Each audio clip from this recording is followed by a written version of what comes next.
उनके मरीज को 2 यूनिट खून की सख्त जरूरत थी।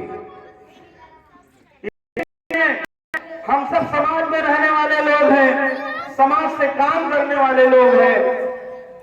हम कानपुर से सीधे लखनऊ पहुंचे और लखनऊ से हमारे एक रिश्तेदार अपनी गाड़ी खड़ी करके स्कूटर लिया और सीधे मेडिकल कॉलेज पहुंचे और रात को 10 बजे एक यूनिट खून हमें उस राजन तिवारी की बीवी को दिया कि जिससे कि उनकी बीवी की जान बच सके। यह है समाज, यह है समाज के लिए काम करना।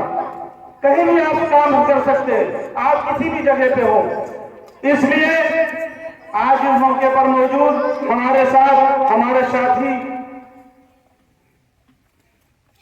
रहम अली कादरी जी, जिला पंचायत सदस्य अमर यादव जी, परवेज सलमानी साहब, आसिफ भाई, शाहिद अली साहब, दिलीप वर्मा जी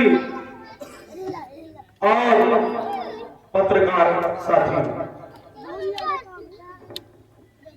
दिलों में आग पर गुलाब रखते हैं, दिलों में आग लबों पर गुलाब रखते हैं, सब अपने चेहरों पर दोहरी नकाब रखते हैं, सब अपने चेहरों पे दोहरी नकाब रखते हैं।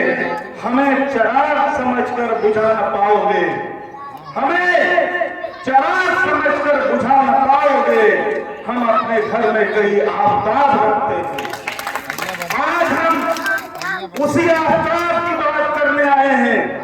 आज हम एक ऐसे आफ्ताब की बात करने आए हैं जो 15 अक्टूबर 1931 को रामेश्वरम के तमिलनाडु में वो तुलू हुआ था।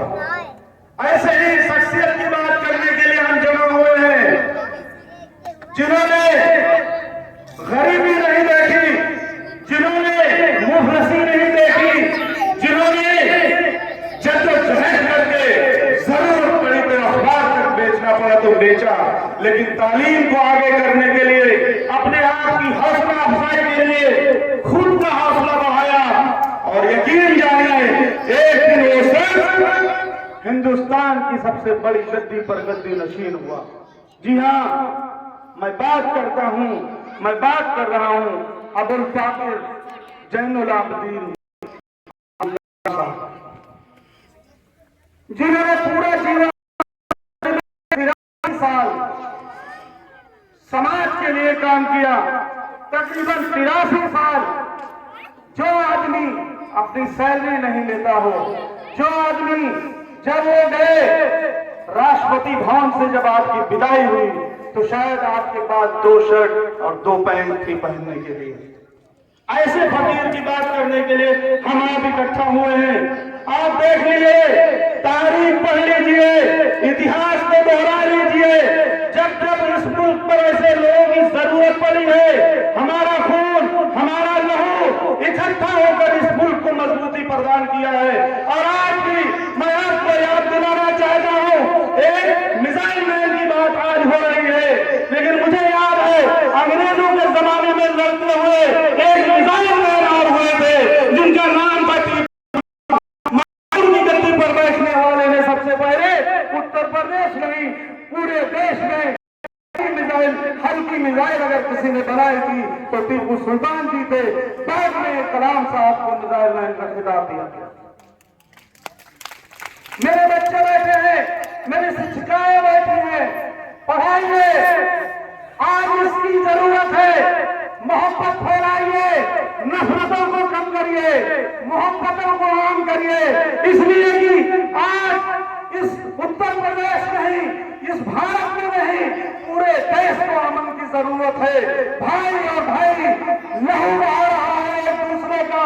हमें उन लहू बहाने वालों से होशियार होना हो और हमें मोहब्बत और प्रेम की भाषा फैलाने वालों का साथ देना होगा।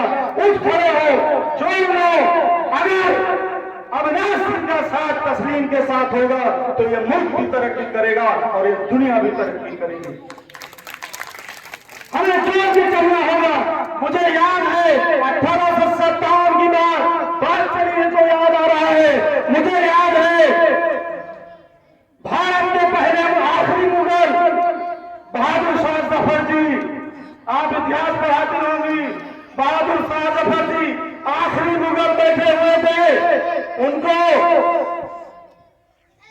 किले में कैद किया गया था दिल्ली के, और मेजर हडसन आता है तस्करी में लेकर।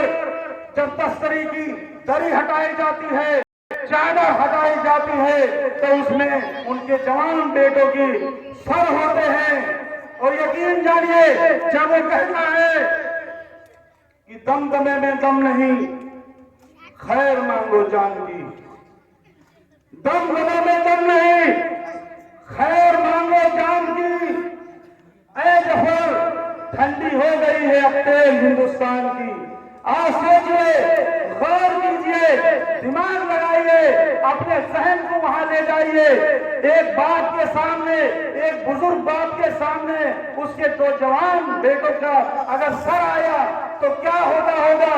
कैसी जुस्तजू होगी, कैसी सोच होगी, कैसा जहन फट रहा होगा, कैसा दिल बैठा जा रहा होगा। लेकिन उस मर्द मुजाहिद ने, आजादी के मतवाले ने, जानते हैं क्या कहा?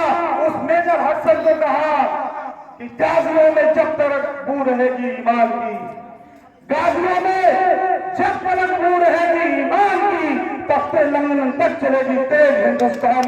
यह है हिंदुस्तान, और यह हिंदुस्तान में हिंदू मुसलमान कोई नहीं तोड़ सकता। हम रहेंगे, हम जवाब देंगे, कंधे से कंधा प्रदेश तरक्की करेगा, ये मुल्क की तरक्की